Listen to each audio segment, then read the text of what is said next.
Fellows, अगर आप PMS GK या वन पेपर MCQs की तैयारी कर रहे हैं तो ये वीडियोस जो GK सीरीज़ की हैं वो आप लोगों के लिए हैं, क्योंकि इससे हम डेली बेस के ऊपर वर्ल्ड जियोग्राफी और इसी तरह आगे हम जनरल साइंस और हिस्ट्री और जो इम्पोर्टेंट GK के डोमेन्स हैं उन सब को बारी बारी डिस्कस करेंगे और पास्ट पेपर को भी डिस्कस करेंगे। तो इस हवाले से आज हम आपके सामने लाए हैं बाल्कन स्टेट्स।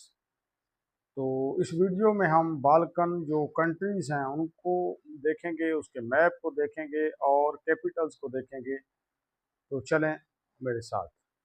तो बाल्कन कंट्रीज़ जो हैं इनको बाल्कन्स अकेला भी कहते हैं और बाल्कन पेनिनसुला भी कहते हैं।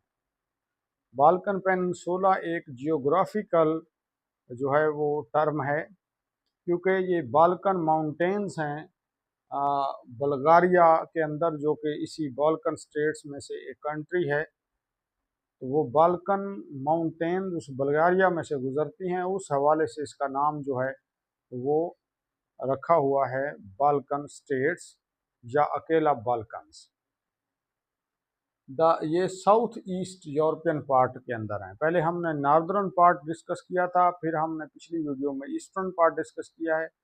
ये साउथ ईस्टर्न पार्ट है और इसका नाम जो है वो बाल्कन माउंटेन से रखा गया है, जो कि थ्रू आउट द बल्गारिया जाती हैं और इसको आप मैप के अंदर भी देख रहे हैं। और ये जहन में रहे कि ये जो बाल्कन कंट्रीज़ हैं या बाल्कन पेनिनसुला है ये ऑटोमन रोल के अंडर था, लेकिन बाद में फिर जैसा कि ऑटोमन एम्पायर ख़त्म हुई तो फिर जो है ये उनके हाथ से चले गए। देखते हैं जी, सबसे पहले हम देखते हैं अल्बानिया को। ये एक बाल्कन कंट्री है और इसका जो कैपिटल है वो है टिराना। और उसके बाद बोस्निया एंड हर्ज़ेगोविना और इसका कैपिटल है सारायेवो। उसके बाद है बल्गारिया, इसका कैपिटल है सोफिया। उसके बाद कंट्री है क्रोएशिया, इसका कैपिटल है ज़ाग्रेब। उसके बाद है सर्बिया, इसका कंट्री है बेलग्रेड। उसके बाद है कंट्री कोसोवो, इसका कैपिटल है पैलेस्टीना और इसको अभी तक सर्बिया जो है वो रिकग्नाइज नहीं कर रहा बतौर कंट्री। उसके बाद है रोमानिया, इसका कैपिटल है बुकारेस्ट।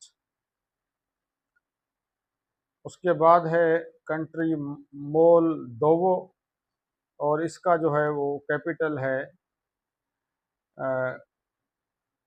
कुशिनाऊ।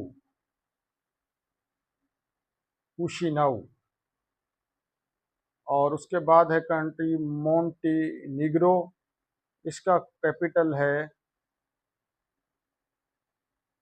पोडगोरिट्सा।